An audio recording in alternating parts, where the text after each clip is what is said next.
Hey guys, this is Jacolia of Jacolia Gems. Thank you for once again coming back home, family. Now, if you happen to be new here, do me a favor, hit the subscribe button. I definitely hope you hear something that persuades you to do so. With that being said, we're going to jump straight into today's video.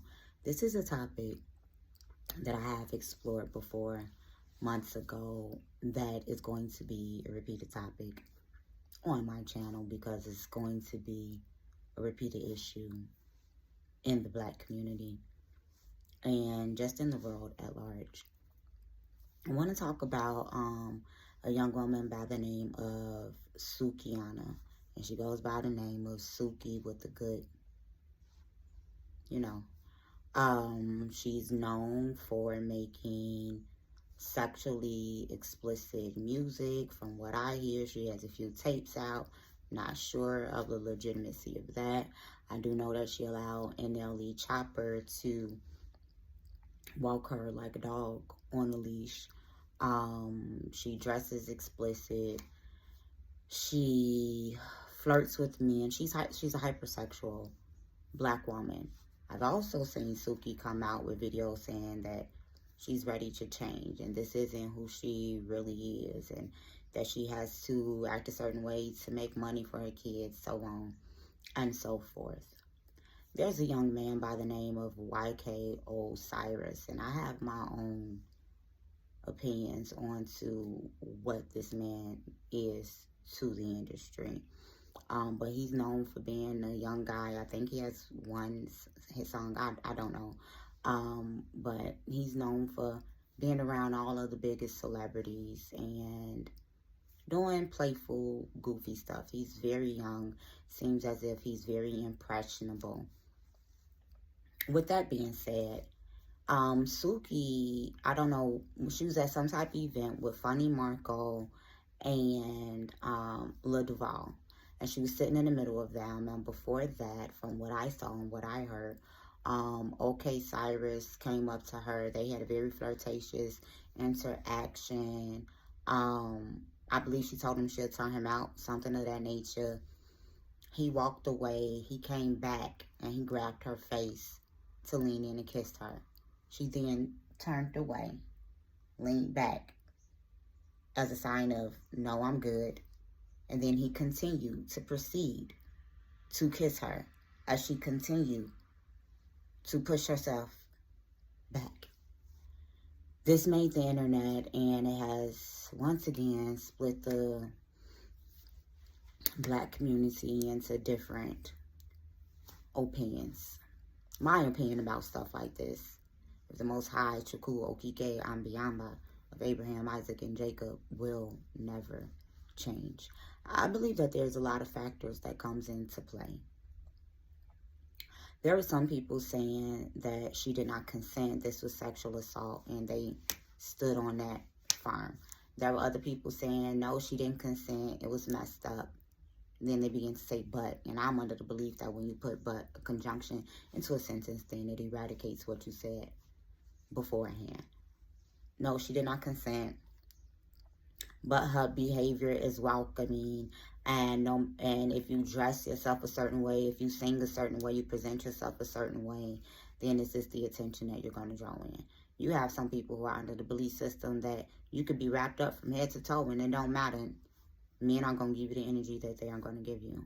Then you have some people who say that she liked it, she wanted it, and that we are blowing it out of proportion. Suki began to come out with a tweet that says that she's hurt and she's afraid to speak up for herself. And then she deleted her Twitter. Her mother came out and began to say that she didn't care, because the young man apologized. He apologized. He took accountability. He said he never made her feel uncomfortable. In retrospect, he was wrong, so on and so forth. Her mother said it's a fake apology. When she see him, it's on sight. Then you have Meek Mills, who said that he stands with Suki.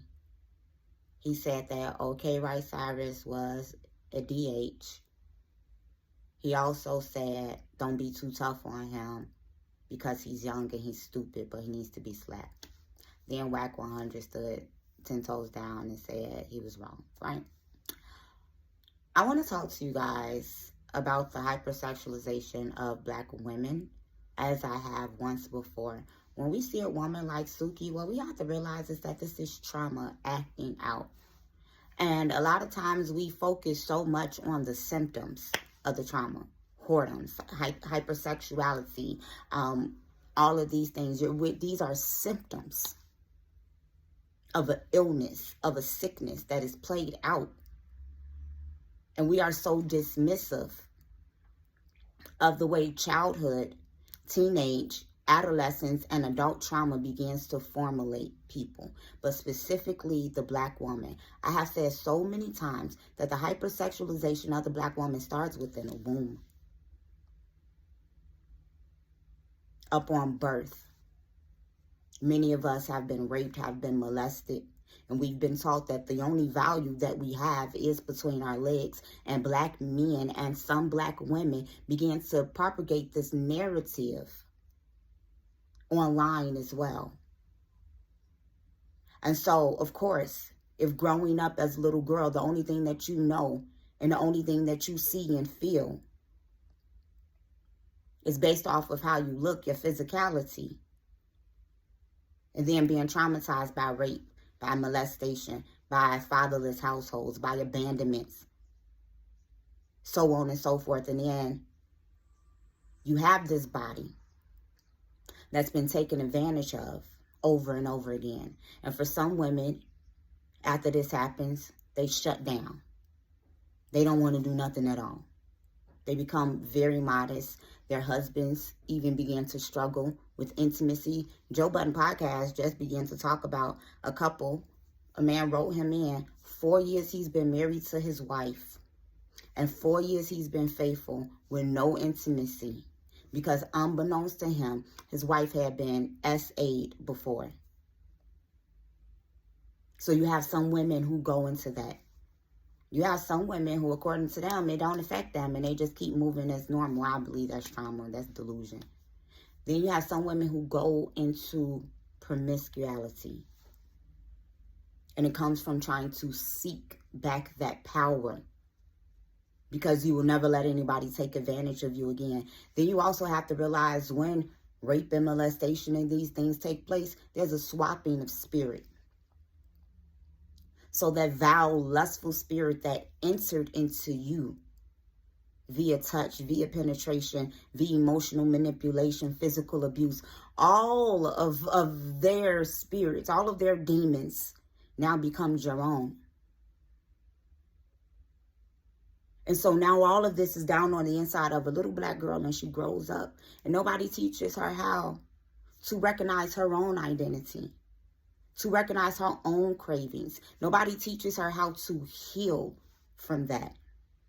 We just begin to call her fast. We begin to think that having children out of wedlock just begins to happen for no reason. The prostitution and stripping and the porn industry and OnlyFans and multiple baby fathers happens for no reasons. These are symptoms. Our Black women are sick. Yet no matter how sick and how hypersexual, there should never be a situation where a man feels as if it is his rights and his duty to touch a woman that did not ask to be touched. She can be butt, ball, booty naked in your bed, laid up. Y'all could be in the middle of doing something, and if she say stop, guess what you're supposed to do? You're supposed to stop. And for the Black men that sat back and they watched this uncomfortable exchange, nobody pulled his coattails like, all right, bro, calm down a little bit. But it's not surprising because backstage, Lil Duval was saying some wild stuff to Suki too. And she responds. A lot of times she will start the conversation. Sometimes she shuts it down. She lets you know, like, no, I'm talking about after I know you. After we're in a relationship. Then I like that aggression. I don't like aggression. She has said this. I don't like that. And so because men lack self-control, and we're so far removed from our culture, whether it be West African or Native American, Our men never went crazy over seeing skin before. It was part of the culture. Then some people begin to say, oh, she's smiling, she laughing, she like that. I want to talk to you guys about a traumatic response called fawning. And fawning has actually been responsible, as I've stated before, for some of the body counts that you see amongst women. To fawn is to give in to what is happening to you. There's a disassociation that begins to take place. A lot of black women have CPTSD, complex post-traumatic stress disorder, and they don't even know it. So that when they're placed in certain situations, even if they've been placed in them before, they shut down and they seemingly so give in. And they have a laugh, or they may even flirt back. But you never know what's going on in somebody's mind. We are so ignorant as a people that we know nothing about trauma, that we know nothing about boundary, that we know nothing about accountability.